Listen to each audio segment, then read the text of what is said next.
Film की शुरुआत में हम एक बच्ची को बहुत ही डरा हुआ देखते हैं जो घने जंगल में भाग रही थी। उसके पीछे कोई पड़ा हुआ था जिससे डरकर ही वो भाग रही थी। वो अब एक जगह पर आकर छुप जाती है जहाँ पर बहुत सारी खून से भरी हुई बोतलें थी जो वहाँ पर लटकी हुई थी। अगले ही पल वो इंसान जिससे बचकर वो भाग रही थी बच्ची के पास आ जाता है। अब उसने बच्ची के साथ क्या किया ये हमें दिखाया नहीं जाता। सीन इधर ही कट हो जाता है। अगले सीन में एक समर कैंप दिखाया गया जहाँ पर बहुत सारे बच्चे अपनी समर की छुट्टियाँ गुजारने दूसरी जगह पर आए हुए थे और उन बच्चों को संभालने के लिए कुछ काउंसलर भी यहाँ पर मौजूद थे। असल में इस कैंप को एक आदमी जो कैंप का हेड था वो और उसकी बेटी चलाया करती थी। उसकी बेटी का नाम हैदर था जिसके साथ उसके दो बेटे भी मदद करते थे। यानी कि ये हर साल यहाँ पर बच्चों को समर कैंप के लिए लाने का काम किया करती थी। यह हैदर का बड़ा बेटा तो काफी सीरियस आदत का था जबकि दूसरा हर किसी से घुलने मिलने वाला था। अब यहाँ उनकी मदद करने काउंसलर के कुछ और मेंबर्स भी मौजूद थे जिनमें एक थी हैदर के बेटे की दोस्त जिसका नाम लॉरेन था। लॉरेन का भाई भी था और बाकी उसके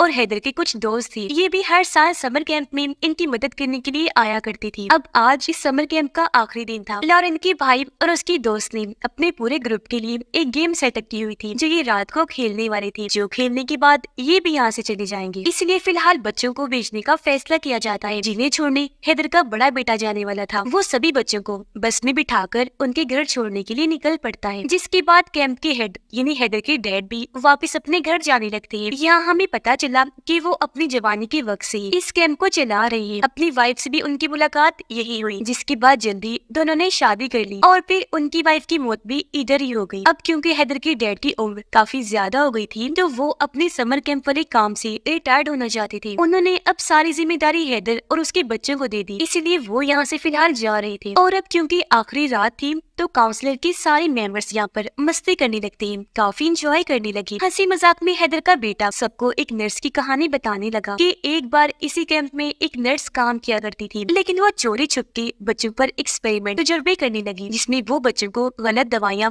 और जड़ी बूटियाँ दिया करती थी जिसका असर जब बच्चों पर पड़ने लगा तो नर्स की सच्चाई सबको पता चल गई जिसके बाद उसे निकाल दिया गया। अब उसका इस दुनिया में कोई नहीं था। दिमागी तौर पर भी वो ज्यादा ठीक नहीं थी इसीलिए वो इन्हीं वुड्स जंगलों में रहने लगी। यही रहती रहती उसकी मौत हो गई और अभी भी वो यही रहती है पर गोस्ट भूत बनकर। जो कोई भी उसे बुलाता है वो उसे लेने के लिए आ जाती है ताकि उसकी आत्मा को अपने साथ ले जा सके। अब मजाक मजाक में हैदर का बेटा सबको कहता है कि तुम अपनी अपनी उंगली पर पिंच करके कोई चीज चिपकर खून निकालो जिसके बाद उस नर्स को उसके नाम से पुकारो और फिर वो हमारे पास भी आ जाएगी। अब क्योंकि सबको ये मनगढ़ंत कहानी ही लग रही थी इसीलिए सब मजाक मजाक में ऐसा कर लेते हैं पर लॉरेन का भाई ऐसा नहीं करता। अब हैदर का बड़ा बेटा जो बच्चों को छोड़ने जा रहा था रास्ते में उसकी बस खराब हो जाती है। वो जब चेक करने गया तो नोटिस करता है कि सारे बच्चे एकदम खामोश हो गए हैं। वो जब वापस आया तो ये देखकर काफी डर गया कि सभी बच्चे अचानक ही गायब हो गए हैं। ये देखकर वो काफी घबरा गया। हर जगह बच्चों को ढूंढने लगता है पर वो उसे कहीं भी नहीं मिलते। उसे बस बच्चों की थोड़ी बहुत आवाजें सुनाई दे रही थी इसीलिए वो वहाँ से आगे बढ़ा बच्चों को ढूंढने निकल जाता है। अब वहाँ जाकर भी उसे बच्चे नहीं मिलते और क्योंकि ये जगह सुनसान थी इसीलिए मदद भी उसे नहीं मिल सकती थी। बस यहाँ एक पब्लिक टेलीफोन था जिससे वो अपने नाना यानी कैंप की हैदर के डैड को कॉल करता है और वो उन्हें मदद के लिए यहाँ आने को कहता है। अब हैदर की एक दोस्त जब अकेली खड़ी थी तो तभी वहाँ उसका दोस्त आया जो उसे पसंद करता था। वो उससे कुछ बातचीत करके शादी के लिए पूछता है पर अभी क्योंकि हैदर की दोस्त को शादी नहीं करनी थी इसलिए वो उसे मना करके वहाँ से चली गई जबकि उसका दोस्त अकेला वहाँ पर खड़ा रहा और अब उसे वहाँ किसी की मौजूदगी का अजीब सा एहसास होने लगता है। हैदर की दोस्त वापिस आकर अभी वहाँ बैठी थी कि तभी उसका दोस्त भी फौरन वहाँ आ गया जिसके हाव भाव अजीब ही हो गए थे। वो अचानक अपना कंट्रोल खोकर अपनी दोस्त को पत्थर मारने लगा जिसके बाद उसे इतना मारता है कि वहाँ जल रही आग में ही फेंक देता है। वो सारे झुलस गई। दर्द की वजह से चिल्ला रही थी। उसकी हालत बहुत खराब हो गई इसीलिए उसकी मौत हो जाती है। हालांकि सब लोग उसकी दोस्त को रोक भी रहे थे। कंट्रोल में करने की कोशिश की जा रही थी पर वो इतना पागल हो गया था कि काबू ही नहीं आ रहा था। जिस बीच उसे रोकते रोकते गलती से लॉरेन की दोस्त से उसे चाकू लग जाता है जिससे वो भी जख्मी हो गया। अब ये देखकर सभी लोग काफी घबरा गए। वो जल्दी से भागकर हैदर के पास आते हैं और उसे सारे सूरत हाल के बारे में बता देते हैं। वो जल्दी से फोन उठाती है, पुलिस को कॉल करने लगी लेकिन अचानक फोन एकदम फट जाता है जिससे उसे खुद भी चोट लग जाती है। और अब क्योंकि यहाँ का माहौल काफी डरावना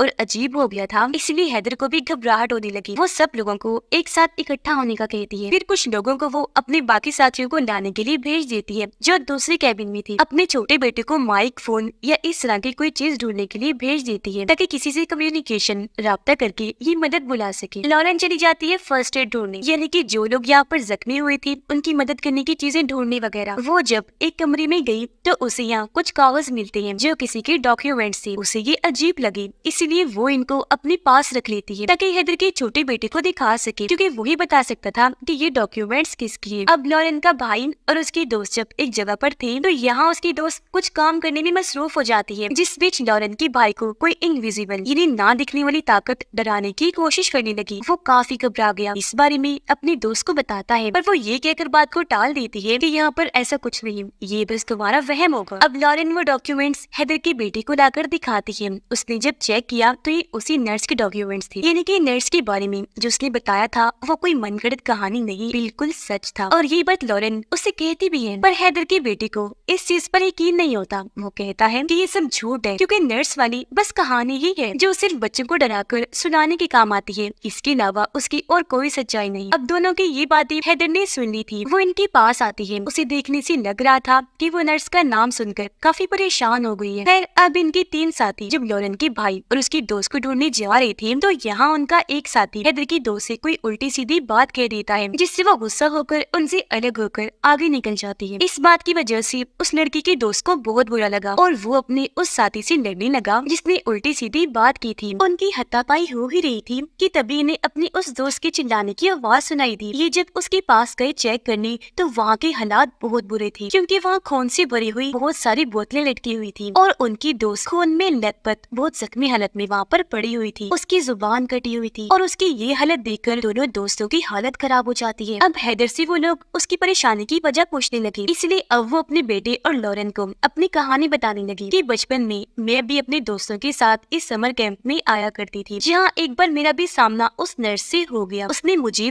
और मेरे दोस्तों को पकड़ के कैद कर लिया। उसने हमारे ऊपर भी एक्सपेरिमेंट करने की कोशिश की और काफी डराया, पर हमारी किस्मत अच्छी थी, उसके चुंगल से हम निकल गए। पर उस चीज का गहरा सदमा आज भी मेरे अंदर है। यही वजह है कि मैं उस नर्स का नाम सुनकर घबरा गई थी, क्योंकि वो कोई मनगढ़ंत कहानी का हिस्सा नहीं, बिल्कुल सच है। खैर अब यहाँ एक शेरिफ पुलिस ऑफिसर आई जो भी हैदर के बचपन की दोस्त थी और वो भी उसके साथ समर कैंप में आया करती थी, इसलिए वो लोग अब उससे मदद मांगने लगते हैं। पर इससे पहले मदद के लिए वो किसी को कॉल करता, उसकी गाड़ी, फोन, यहाँ तक कि सभी मैसेज करने वाले डिवाइसेस भी बंद हो जाती हैं। अब यहाँ उनकी वही दोनों साथी भागे हुए आते हैं जो डर की वजह से चिल्ला भी रही थी। जो उन्होंने देखा उसके बारे में बताने लगे कि हमारी दोस्त पर हमला करके किसी ने उसकी जुबान काट दी है और वो जगह बिल्कुल ऐसी थी जैसे वहाँ पर रिचुअल, जादू वगैरह किए जाते हैं। जो सुनकर लॉरेन कहती है कि ये उस नर्स का ही काम है। और अब नर्स का नाम सुनकर शेरिफ भी काफी परेशान हो जाता है, क्योंकि बचपन में नर्स ने उसे भी बहुत डराया था, जिस मुसीबत से बहुत मुश्किल से शेरिफ ने अपनी जान बचाई। इसीलिए अब तो वो उनकी मदद करने से ही मना कर देता है। तब यहाँ एक पिज्जा डिलीवर करने वाला लड़का गाड़ी लेकर आता है और क्योंकि शेरिफ तो बहुत डरा हुआ था, इसीलिए वो उसकी गाड़ी लेकर यहाँ से भाग जाता है। अब लॉरेन का भाई और उसकी दोस्त जब वुड्स में घूम रही थी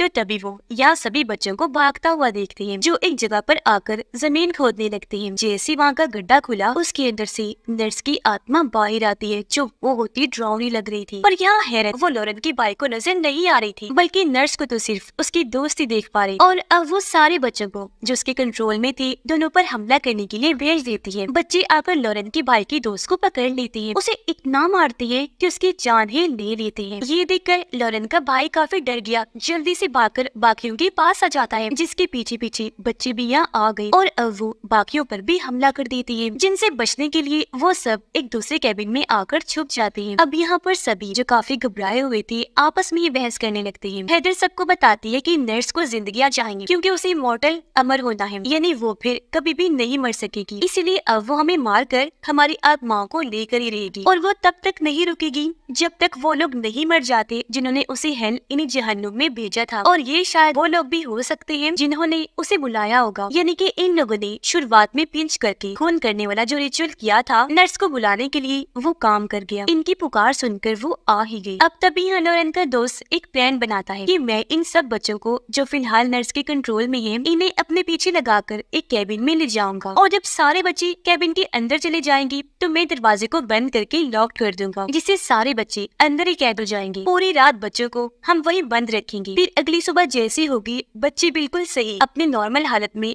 वापिस आ जाएंगे, यानी कि नर्स के कंट्रोल से बाहर। क्योंकि रात गुजरने के बाद नर्स ने जो उन्हें हिप्नोटाइज किया हुआ है या कहीं की पोजेस्ड अपने कंट्रोल में, वो चीज बच्चों की नर्स से टूट जाएगी। वो ऐसा ही करता है, कैबिन से बाहर आकर भागने लगा, जहाँ उसका पीछे बच्चे भी करना शुरू कर देते हैं। लेकिन जैसे बच्चे दूसरी कैबिन में गए, बाहर जाने से पहले ही वो लॉरेन की दोस्त को पकड़ लेते हैं। अब ये देखकर लॉरेन की दूसरी दोस्त को लगा कि वो भी अब बच्चों की तरह नर्स की पोजेशन में आ गया होगा, इसलिए वो उसे बाहर निकालने की बजाय बच्चों के बीच ही छोड़कर दरवाजा बंद कर देता है। ये देखकर लॉरेन उस पर गुस्सा करने लगी कि क्या कर रहे हो, बाहर निकालो उसे। पर वो दोस्त को बाहर निकालने से साफ साफ मना कर देता है, जिससे सभी बच्चे एक साथ लॉरेन की दोस्त पर हमला कर देते हैं। उसे बुरी तरह मार कर उसका खात्मा कर दिया जाता है। अब जब ये सारे कैबिन में एक साथ थे तो यहाँ बाहर से हैदर का बेटा आने लगा, लेकिन तभी एक बच्चा उस पर हमला कर देता है, जो किसी तरह बाहर ही रह गया था। इतनी ही देर में यहाँ गन लेकर हैदर के डैड आ गए, जिसे हैदर के दूसरे बेटे ने ही मदद के लिए बुलाया था और वो भी साथ ही आया था। और वो अब बच्चों की चारों तरफ गन से शूट करने लगते हैं, जो देखकर नर्स की आत्मा यहाँ पर आई और बच्चे को अपने साथ ले जाती है। वो फिर हैदर के छोटे बेटे पर बहुत गुस्सा करने लगती है कि सब तुम्हारी वजह से हो रहा है, अगर नर्स वापस आई तो इसकी जिम्मेदार तुम हो, तुमने पिंच वाली वो चीज क्यों की थी। जिस पर हैदर का बेटा कहता है कि माफ कर दी, मैंने जानबूझ के नहीं किया, गलती हो गई, मुझे लगा था कि नर्स के बारे में सब कहानियां हैं, इस बात का अंदाजा मुझे जरा भी नहीं था कि वो हकीकत में है। तो अब यहाँ हैदर के डैड यानी कि कैंप के हेड सबको उस नर्स की कहानी सुनाने लगते हैं कि सालों पहले जब मैंने ये कैंप शुरू किया था तब मैं अपनी वाइफ के साथ यहीं पर रहा करता था। फिर एक दिन एक नर्स कैंप में जॉब के लिए मेरे पास आई, जो और कोई नहीं बल्कि वही नर्स थी। उसे मैंने जॉब पर तो रख लिया, पर धीरे धीरे मेरी वाइफ की तबीयत खराब होने लगी, जिसकी देखभाल वही नर्स कर रही थी। लेकिन उसकी हालत में कोई सुधार नहीं आया, उल्टा वो मरने के मोड़ पर आ गई। जिस बीच दूसरी तरफ नर्स ने मुझे अपने प्यार की जाल में फंसाया और हम दोनों एक दूसरे की काफी करीब हो गई। और फिर कुछ ही दिनों के बाद मेरी वाइफ की मौत हो गई, जिस वजह से मैं बहुत दुखी हो गया। जहाँ बाद में पता चला कि वो नर्स मेरी वाइफ को जो दवाई दे रही थी वो उसे ठीक करने के लिए नहीं थी, बल्कि उसे कमजोर करने के लिए थी, ताकि इसे लेकर धीरे धीरे उसकी हालत खराब होती जाए और वो फिर मारी ही जाए। अब ऐसे ही फिर काफी महीने गुजर गए, जहाँ वो नर्स अब बच्चों पर उल्टे सीधे एक्सपेरिमेंट्स करना शुरू हो गई थी। साथ ही वो अजीब तरह के रिचुअल जादू भी करने लगी थी, जिसके लिए वो बच्चों के खून को निकाल कर बॉटल्स में डालकर उन्हें पेड़ों पर लटका दिया करती थी। मुझे जब उसकी इस हरकत का पता चला तो मैंने उसे निकाल दिया, पर वो हद से बढ़ गई और ज्यादा गलत चीजें करने लगी, इसलिए मैंने उसका खात्मा करने का प्लान बना लिया। मैंने उसकी तलाश शुरू कर दी। वो जब मुझे मिली तो अच्छा मौका पाकर मैंने उसे जान से मार डाला, जिससे यह हमें समझ आ गई कि उसके कैंप में आने का मकसद और हैदर के डैड को इस्तेमाल करने का मकसद एक ही था, ताकि वो बच्चों को अपने लिए इस्तेमाल कर सके, उन पर ये एक्सपेरिमेंट करके, ताकि बाद में उन्हें अपने कंट्रोल में कर सके और उनके जरिए तबाही मचा सके। आगे वो बताता है कि नर्स को मैंने मार तो दिया था, पर उसकी उंगली में मैंने अपनी वाइफ की शादी वाली अंगूठी देख ली थी, जिसे मैंने फौरन उतार कर दफन कर दिया, जिससे नर्स की आत्मा को बहुत गुस्सा आया। वो जोरों से चिल्लाने लगी। उसकी आत्मा फिर एक भूत चुड़ैल बन गई और वो तभी से इस जंगल पर कब्जा करके रह रही है। इस जगह को उसने हॉन्टेड भूतिया बना दिया है और यहाँ आने वाले लोगों को वो डराती है, पर वो खुद सिर्फ तभी आती है जब उसे बुलाया जाता है, मगर एक बार जब वो आ जाए तो मौत का खेल शुरू हो जाता है। खैर अब उनका एक साथी जबरदस्ती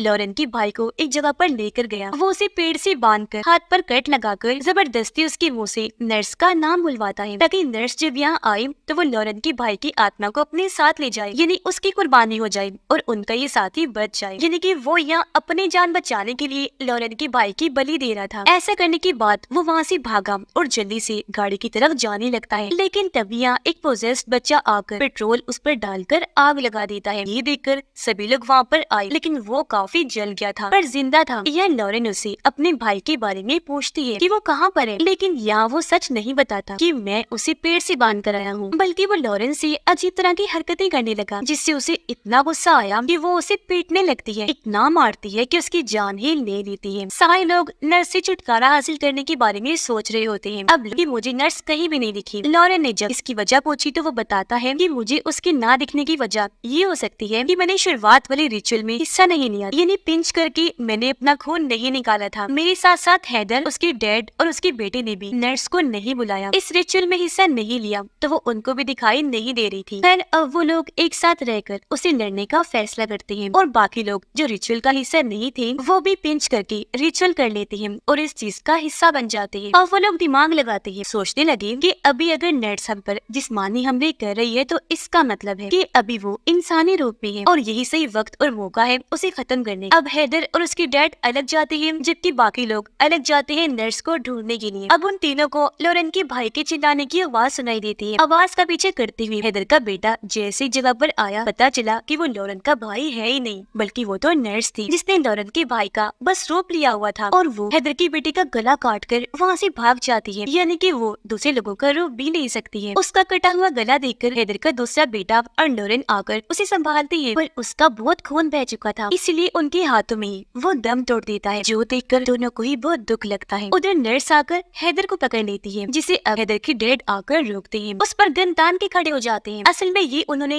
नर्स को पकड़ने का जाल बिछाया था, क्योंकि तभी लॉरेन आकर तीर से उस पर हमला कर देती है, पर इससे उसका ज्यादा कुछ नहीं होता, मगर अब वो गन से हैदर के डैड को ही शूट कर देती है और जल्दी से वहाँ से भाग जाती है। पर अब हैदर, उसका बेटा और लॉरेन किसी तरह उसे ढूंढ निकाल कर उस पर अपना काबू पाते हैं और उसे सब कुछ ठीक करने के लिए कहते हैं, लेकिन वो तीनों पर अपना ही काबू पाकर उनका गला घोंटने लगती है और अपनी विच चुड़ैल वाली हंसी हंसने लगती है। पर वो लोग जैसे तैसे यहाँ अपनी जान बचाकर उस पर भारी हमला कर देते हैं। उसे बहुत मारने की बाद उसकी जान ही ले लेते हैं, वो दोबारा जिंदा ना हो जाए, इसलिए अब उसके टुकड़े टुकड़े कर दिए जाते हैं, फिर पानी में फेंक दिया जाता है ताकि वो कभी भी वापस ना आए। जिसके बाद ऐसे ही सुबह हो गई। यहाँ पर एक पुलिस की गाड़ी आई जिसके अंदर एक ऑफिसर था। उसे दरअसल लॉरेन का भाई लेकर आया था, जो किसी तरह बच गया था। वो वैसे तो इनकी जान बचाने आया था, लेकिन यह भयानक मंजर देखकर उसकी भी रूह कांप उठती है। और इसी के साथ इस फिल्म की कहानी यहीं पर खत्म हो जाती है।